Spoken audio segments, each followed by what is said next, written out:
Nature of science. तो उसके अंतर्गत जो है सबसे पहले हमें पता होना चाहिए कि विज्ञान किसे कहते हैं, अर्थात विज्ञान किसे कहा गया है, या फिर हम कह सकते हैं कि साइंस किसे कहते हैं, पहले हमें उसके बारे में पता होना चाहिए। जब हमें विज्ञान की प्रकृति के बारे में पता होगा तभी हम विज्ञान की विभिन्न शाखाओं का जो है ज्ञान आसानी से कर सकेंगे। तो देखिए विज्ञान, विज्ञान जो है हमारे दो शब्दों से मिलकर बना है। पहला है वि प्लस ज्ञान।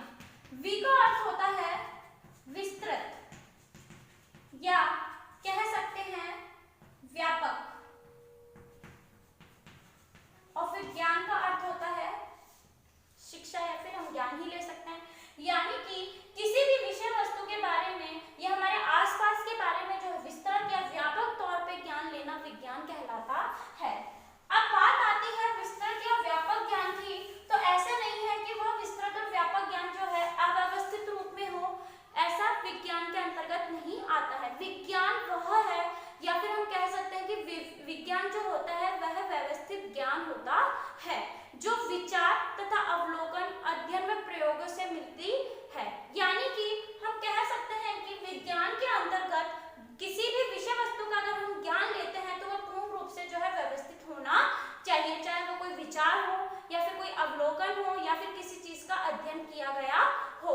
तो विज्ञान जो होता है उसकी प्रकृति के बारे में जो है आज हम जानेंगे कि विज्ञान होता क्या है, विज्ञान की जो प्रकृति होती है वह किस प्रकार की होती है तथा कैसी होती है। अब बात आती है विज्ञान की, तो देखिए हम पढ़ रहे हैं रसायन विज्ञान के बारे में, लेकिन रसायन विज्ञान के बारे में पढ़ने से पूर्व हमें विज्ञान के बारे में, विज्ञान के अर्थ के बारे में तथा उसकी प्रकृति के बारे में पता होना चाहिए, क्योंकि जब तक हमें विज्ञान की प्रकृति, विज्ञान का अर्थ नहीं पता होगा तब तक हम उसकी विभिन्न शाखाओं के बारे में भी जो है अध्ययन नहीं कर सकते।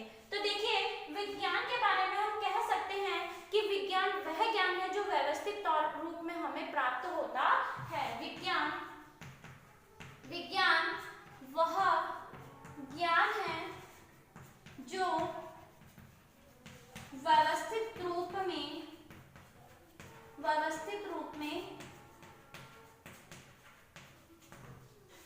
होता है।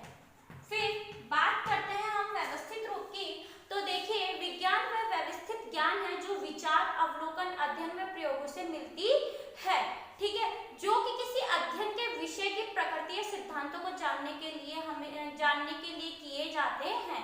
अब जैसे कि सपोज कीजिए कि मैंने कोई विचार रखा, पर किंतु मुझे उस विषय की कोई सिद्धांत या उसकी प्रक्रिया के बारे में जानना है, तो मैं पूर्ण रूप से व्यवस्थित रूप से जो है उसके लिए विचार करूंगी, उसके बारे में अवलोकन करूंगी, उसका अध्ययन करूंगी और उसके पश्चात ही जो है उसका प्रयोग करेंगे। यानी हम लिख सकते हैं कि विज्ञान वह व्यवस्थित ज्ञान है,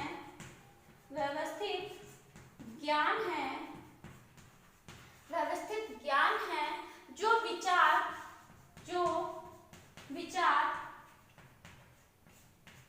फिर अवलोकन, जो विचार अवलोकन और देखिए अध्ययन व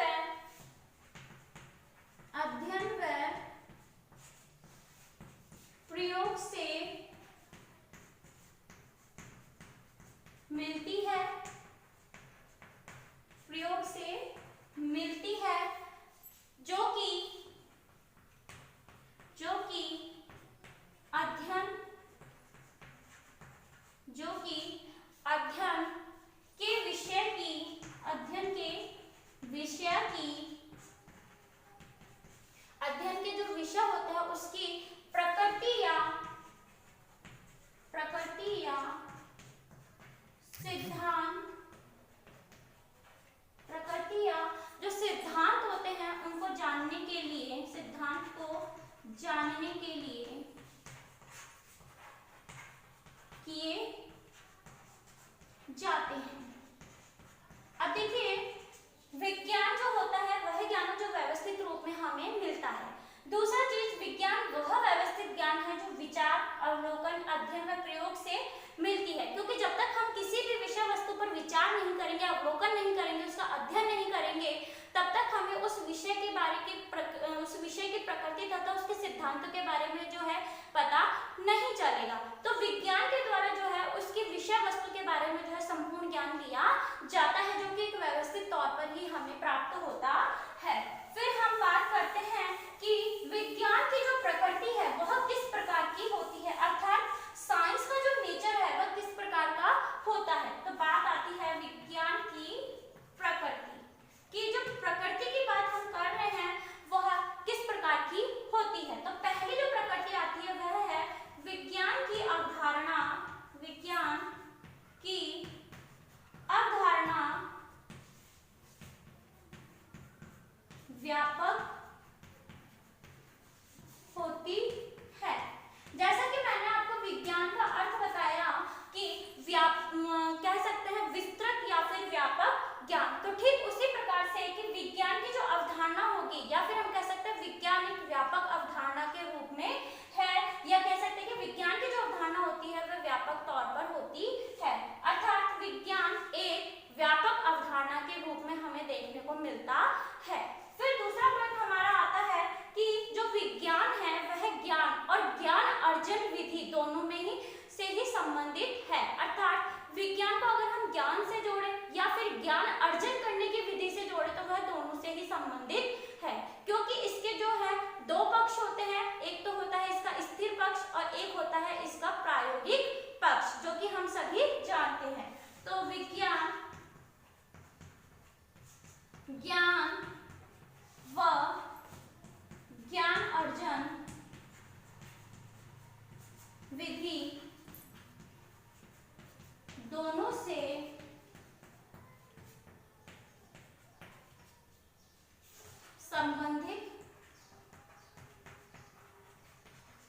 संबंधित होती है। अब देखिए ज्ञान में ज्ञान अर्जन की बात करें तो विज्ञान ज्ञान, जैसे कि मुझे किसी भी तथ्य के बारे में जो है जानना है तो उसके लिए जो है मैं ज्ञान लूंगी, किन्हीं सिद्धांतों का प्रयोग करूंगी, या फिर कह सकते हैं कि जो सिद्धांत होते हैं उनके बारे में जो है जानूंगी, ठीक है, तो वो हमारा ज्ञान के अंदर आएगा। और ज्ञानार्जन यानी कि ज्ञान को और अधिक प्राप्त करना, है ना, ठीक है, तो वो ज्ञानार्जन की विधि के अंतर्गत आता है। तीसरा पॉइंट हमारा आता है विज्ञान के दो पक्ष होते हैं। अब पहला आता है स्थिर और दूसरा आता है हमारा प्रायोगिक, स्थिर और क्रियात्मक या प्रायोगिक। अब देखिए आप सभी जानते होंगे कि हमारे विज्ञान के क्या होते हैं, दो पक्ष होते हैं, वह उसकी प्रकृति के अंतर्गत ही आता है। प्रकृति यानी कि नेचर के बारे में हम जब जानकारी ले रहे हैं तो हमें उसके बारे में छोटी से छोटी चीज के बारे में पता होना चाहिए। देखिए विज्ञान के जो होते हैं दो पक्ष होते हैं, एक पक्ष होता है जो सिद्धांत पर आधारित होता है और दूसरा पक्ष जो होता है वह क्रियात्मक पे या फिर प्रायोगिक तौर पर जो होता है, जिसमें प्रायोगिक प्रक्रियाएं होती है उस पर आधारित होता है। तो इस तरीके से जो है हमने इसकी तीन प्रकृति देखी। पहली प्रकृति थी कि विज्ञान की जो अवधारणा होती है या विज्ञान एक व्यापक अवधारणा के रूप में होता है। इसे हम ऐसे लिखेंगे कि विज्ञान एक व्यापक अवधारणा है, क्योंकि जिसके बारे में हम जितना हम पढ़े उतना ही हमारे लिए कम है। तो विज्ञान जो है वह एक व्यापक अवधारणा है। दूसरा हमारा पॉइंट आता है कि विज्ञान ज्ञान व ज्ञान अर्जन विधि दोनों से ही संबंधित होती है, क्योंकि देखिए वर्तमान समय में आपने देखा होगा कि विज्ञान जो है समय के साथ साथ में जो है बहुत ज्यादा प्रगति कर रहा है, अर्थात जो है परिस्थिति तथा समय के साथ में जो है विज्ञान ने जो है अनुसंधान क्षेत्र में, खोज क्षेत्रों में जो है बहुत ही ज्यादा हम कह सकते हैं प्रगति की है। तो विज्ञान जो है उसके द्वारा हम ज्ञान बहुत अधिक प्राप्त कर सकते हैं तथा ज्ञान अर्जन की विधि दोनों ही इसमें संबंधित होती है। फिर आता है कि विज्ञान के क्या होते हैं, दो पक्ष होते हैं। पहला पक्ष होता है स्थिर और दूसरा पक्ष आता है हमारा क्रियात्मक। अब स्थिर जो पक्ष है वह सिद्धांतों पर आधारित होता है, जबकि जो प्रायोगिक पक्ष है वह प्रयोगों की प्रक्रियाओं पर आधारित होता है। तो इस तरीके से जो है हम विज्ञान की प्रकृति के बारे में पढ़ते हैं। अब हमने देखा कि इसके दो पक्ष होते हैं, तो हमारा फोर्थ पॉइंट जो है वो इसी से रिलेटेड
निश्चित तथ्य, सिद्धांत, मान्यता व विचारधाराएं होती है। तो हम इसमें लिखेंगे निश्चित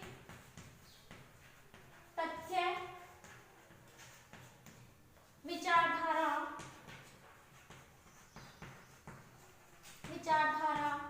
व मान्यता आधारित।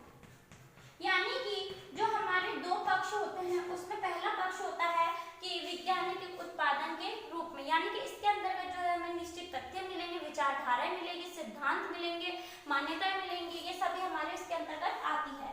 और दूसरा हमारा जो आता है वह हमारा आता है प्रायोगिक क्षेत्र के ऊपर, तो उसका नाम होता है विज्ञान प्रक्रिया के रूप में, विज्ञान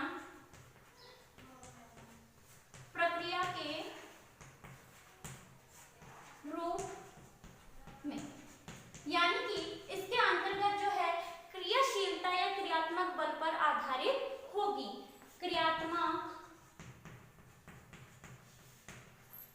बल पर आधारित।